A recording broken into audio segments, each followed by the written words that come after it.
Now, we're really thrilled to have this gentleman join us. He's come all the way from across the pond in jolly old England. We're absolutely thrilled to have Luke Rittner, who is the Chief Executive of the Royal Academy of Dance. And yes, let's give it up for Luke.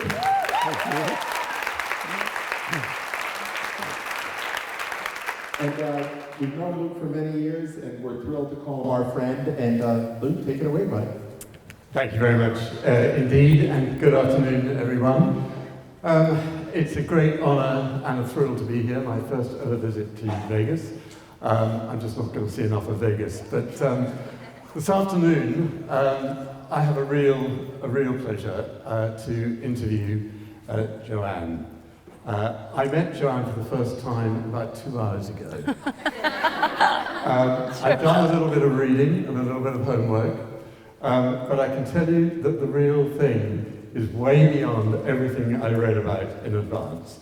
And just seeing her working with you all for the last hour and a half, the energy, the leadership, the artistry, the musicality, everything is just absolutely fantastic. So it's a great privilege.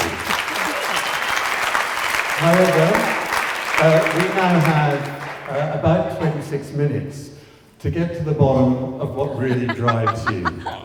And to take the words from a musical, let's start at the very beginning.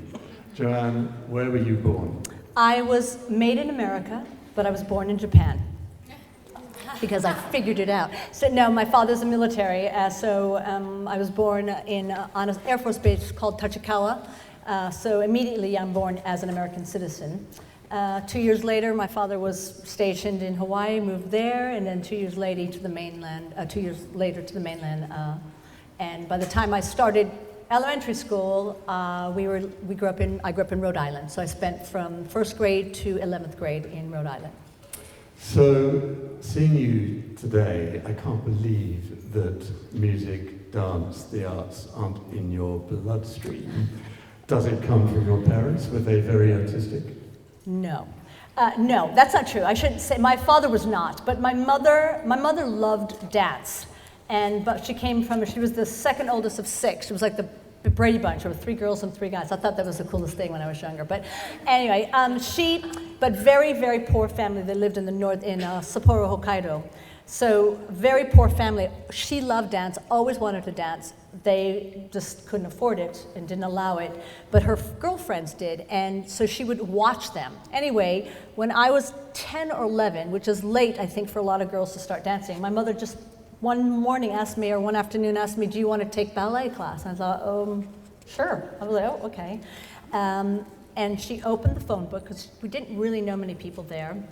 My mother's English was fairly broken, still is. Bad girl.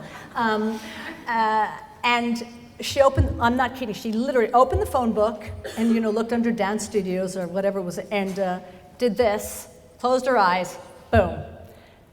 My dance teacher her name is Nancy Lefebvre DeChico. She was my very first mentor, and she was brilliant. I got so lucky that was my very first dance teacher. So let's just pause there for a moment, because given what you all do, dance teaching is an incredibly important profession. In all the years that I've been working at the Royal Academy, the number of times teachers of dance and dancers say to me, the most important person after their parents in their life was their dance teacher, the first dance teacher. So it is clearly an incredibly important role, and it's more than just teaching to dance, isn't it? Oh, absolutely. I mean, Nancy took me, her whole family, her and her husband, they took me under their wing. They were my second family. I stayed at her house. He was Italian. He made, first time I ever heard pasta sauce called gravy. I was like, gravy? I thought gravy was brown, And it was just, they were an amazing, amazing inspiration to me. I was very lucky. Nancy had the foresight to bring in teachers from all over the country all the time to our studio to do master classes for us. So I learned to study with different styles of teachers, how they taught different styles of dance. all the time, which I think is something that sometimes I feel like in the younger generation, sometimes I find missing, that they're harder to connect with certain styles. And I think that was one of the smartest things that she ever did. And I don't know if she thought about it, but our studio, we always had guest teachers all the time. And it was amazing. I used to go to Canada to study with a teacher, I don't know if he's still around, named Brian Foley. Yeah. Do you know Brian Foley? Get out of here! Oh my heavens to Murgatroyd. I thought he was the cat's meow. First of all, he's a guy, right? I thought he was the cat's meow. And I would stay at his house in Toronto, and his wife, Faye, right? She was like this kid. She did not eat. I was always so hungry. Don't tell her I said that. Always hungry at that house. Going, oh my God, they just don't eat here. But he was such an influence on me. And Nancy was the one who brought him into my life, and she sent me off 3 weeks a year, twice a year, to study with him. And I just think it was an amazingly generous thing. And you know, I didn't think I realized it then, but it's an amazingly generous, selfless thing that she did, to always bring in other educators and teachers to help further her students along. It was really an amazing thing. So that's obviously a really important influence, but were there other influences, other dancers, professional dancers at the time? Oh my God. Baryshnikov and Gelsey Kirkland. I watched their Nutcracker all the time. In fact, after my first year of ballet, where I was a little chunky, because I ate apparently ice cream all summer, my mother told me, I remember watching Baryshnikov on television, and he did a double tour. I didn't even know what that was, right?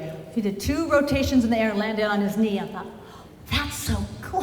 So my girlfriend, who didn't dance, I said, come on, in my backyard. We had a little porch and a railing. I said, okay, I know I'm not going to be able to do it standing. So I got up on the railing. I said, okay, I saw this guy on television. His name is Mikhail Baryshnikov, and he's a dancer. And he did these 2 revolutions in the air and landed. Well, I was like, okay. And I jumped and did 2, boom. It rained the night before, the grass was slippery, boom, landed in my hand, dislocated my elbow. To this day, cannot touch. But yeah, so he influenced me even though I couldn't do a double tour. But he was, you know why he influenced me? Because I didn't know a lot about dance, and he was a man, and I think when you're younger, dance, I mean, just look at the room, there's only 2 gentlemen in the room. It's like, it's so female heavy, right? And to see this man dancing, and he danced with he was so graceful, but he was virile, he just was amazing, and I just fell in love with him, and then I just thought Gelsey Kirkland was the cat's meow. So those 2 I loved. Okay, and we're having to move through your career far too quickly, but what was the first time you were paid to dance on stage? And do you remember it? Yes, so between my junior and senior year of high school, I received a scholarship to study either in Chicago with Gus Giordano years ago, or Chuck Kelly, who just recently passed away. I chose to go to New York and study with Chuck Kelly. So I danced 3 to 4 classes a day, 5 days a week. When I was there was a dancer named Dana Moore, she's a beautiful dancer, love her. She was doing it across the floor, and he just kind of came up to me, he goes, do you see her? I said, yes, and he said, she's in dancing. And I thought, what do you mean, she's in that show dancing? And then she's in class? It didn't really register. Anyway, I did a standing room, $5 back then, see a standing room on Broadway. I thought, okay, this is what I'm gonna do. I'm staying here. So I left school, did not go to my senior year of high school. I don't recommend it. I did get my GED.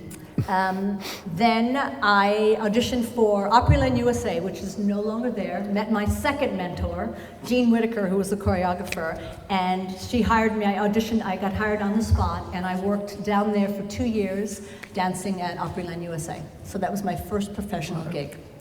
So you danced a lot professionally, but there then came a moment when you decided to become a choreographer, or maybe there wasn't a moment when you decided, but that was the way your career went. And I read in an interview, you were asked what attracted you to choreography, and I think you said something about being able to drink more wine in the evening. So just tell us about that transition. Was it an easy transition? No, okay. Was it the wine that helped it? Possibly. So honestly, I did not have aspirations to choreograph. I was tunnel vision. I was a performer. I was the dance captain on a few Broadway shows, so I knew how to run a room. I knew how to, put in new people, everything like that. Then one day, a choreographer I had worked with asked me if I would like to be his associate, and I thought, what does that mean? Do I have to sign a contract? Because I thought I don't want to get stuck doing, one thing. And he's like, no. So I thought, okay. So we were working on a new show, and I loved being in the room. I loved, because I loved the creative process, and I still felt like I was still dancing heavily and working on material that he wanted to work on, but I also, he was also very open to suggestions. So I said, well, Rob, if we did this, maybe it might help, and it was great, and I loved it, and I never, people would say to me, you should start choreographing on yourself. And I thought, you know what, I don't need to. I love being an associate. I loved the room. I loved, and so I said that this interview, I said, and I loved that I could have wine at dinner time. Because when you're a Broadway performer, you can't have wine at dinner because you have a show at 8 o'clock. So I was like, I love that I can have wine at dinner. Anyway, I know that sounds ridiculous, but, and so that's how it happened. And one day, I was working in Japan. I was the associate director on this really not very good piece of work. But I got a call from a peer of mine who I performed, did a funny thing happened on the way to the forum with him, who is a director now. And he said to me, Joann, I just got the rights to rewrite Chitty Chitty Bang Bang that was in London and on Broadway, and it's going to do a national tour. And he goes, I want you to choreograph it. And I thought, what? You want me? I said, well, I've never done anything big like that on my own. I've always been the associate. And he said to me, I've been following your career, and I think you are absolutely right for this project. I thought, shit, okay. Sorry. I thought, well, I said to him, I have a few questions, because I saw the production when I was in London, and I didn't love it. And he said, no, we're rewriting it, and it's going to be more like the movie. And I went, awesome, because I thought the movie was brilliant. So, okay. And then, so I read the script, and I thought, oh, okay. And then I asked him, how much liberty do I have to change? Do I have liberty to reorchestrate and get a new dance arrangement on some of this? He said, yes, you have free reign to recreate, to create your own. And I thought, so I went, well, you know what? Why not? I have nothing to lose. If it's bad, no one will see it because it goes on the road, that none of my friends would see it. So I thought, if I don't like it, if it's not something that inspires me, then I've tried. And I would come home every day and just be so invigorated and exhausted, but like completely different. A different exhaustion from dancing, like rehearsing 8 hours a day. It was different. My head was crazy hurting. But it was thrilling. And so that's kind of how it happened. Okay. In an odd way. You've done, I think, over 20 shows on Broadway, ranging from School of Rock, which is fairly recent, On a Clear Day, You Can See Forever, Broadway Bound. You've had a lot of success, and to the observer, when we look at successful people, on the whole, we tend to think it's all come relatively easily because people like you make it look very easy. I was quite surprised earlier on when I asked you to name me a low point in your career, and you told me about an accident you had. And to a dancer, the accident you had was about as bad as it could get. And I think we should hear about it, because your reaction and your response to it is very, very revealing. So, if you don't mind telling us about it. 8 years ago, this month, I'm a bit of a tomboy. So there's a thing in New York on Broadway called the Broadway Show League, and every Thursday it's a softball league, and the producers sponsor it. So there's three different tiers. There's the morning teams, afternoon, lunchtime, and then late afternoon. Anyway, I've been on the Broadway League since my first Broadway show. I was not on the league at this time. We were doing what's called a pickup game. I got a call from my girlfriend, and I had just gotten back into New York. I had been traveling, setting Spring Awakening in London and Austria and Japan. So anyway, just got back. It was a gorgeous day. I got an email, a pickup game. I went, oh my God, I want to go. So I go, and I'm playing right field, and there's a line drive coming at me, and the guy playing center field, and I call it, but he's coming at me. He doesn't hear me call it, and he runs into me and knocks me this way. So I fall down, and I hope I never feel that kind of pain again. It was so painful. I was swearing like a toothless truck driver, let me tell you. I mean, and grabbing the grass. It was so painful for about 5 to 10 minutes max, maybe, but unbelievably painful. And anyway, then the pain just stops, gone. And people say that you go into shock. I mean, nothing. I didn't feel anything. Anyway, so I'm looking at my leg, and they're like, what do you feel? What do you feel? I don't know. Something's not right. I knew it wasn't right. And my foot was, so if this is my knee, my foot was here, and here's my knee. And so my girlfriend, the guys were like, Joann, I had one friend that I knew on the team, and she goes, Joann, can you get up? I said, and I looked at her, I go, Suze? I said, you see my foot? She said, yep. I said, you see my knee? She goes, yeah. I go, that is not correct alignment. And she goes, I don't think so, but I tried. So I got up, the guys helped me up, and I went like this, and my knee just collapsed. So basically, I fractured my tibia plateau. So this is the bottom of my knee. Right here, it cracked, my knee collapsed, my tibia was jammed into soft tissue, and it was crushed. So I called my orthopedic, and he said, come, but you're gonna have to wait, because he was behind. He's always behind. Anyway, it was a very serious accident. If it would have happened at the height of my dance career, at this point I was getting a little older, so if it happened, it would have ended my career, my dance career. He didn't tell me this actually till about 6 months into my recovery, because he said my recovery, he was so surprised that he didn't think I would ever dance again. But he didn't say that to me at the beginning. I did know it was serious because his face, because we're friends also, his face was, this is serious, Joann, I'm booking an OR tomorrow. You're going for pre-op, you're gonna go get an MRI right now. He put me in a cast from hip to ankle, and I had a 6-hour surgery the next day, and I was immobile for 3 months. Could not move it. I was in a machine called a CPM machine, which just gently moves your knee, but you can't do it. 6 hours a day. You think my butt is flat now? Let me tell you, it was like a back with a crack. It was like this. This is my cheeks, and that was flat. Just like, because I was like sitting in that thing 6 hours every day. I didn't have to be consecutive, but I had to do 6 hours. So, and then after 3 months, I was changed into a different apparatus. Just went from here to here. And that's when I started PT. But he wouldn't even allow physical therapy because he said, I have a plate and 5 screws now in there. And I don't set off the alarm. I was so excited to fly the first time. I thought, oh, I set nothing. Anyway.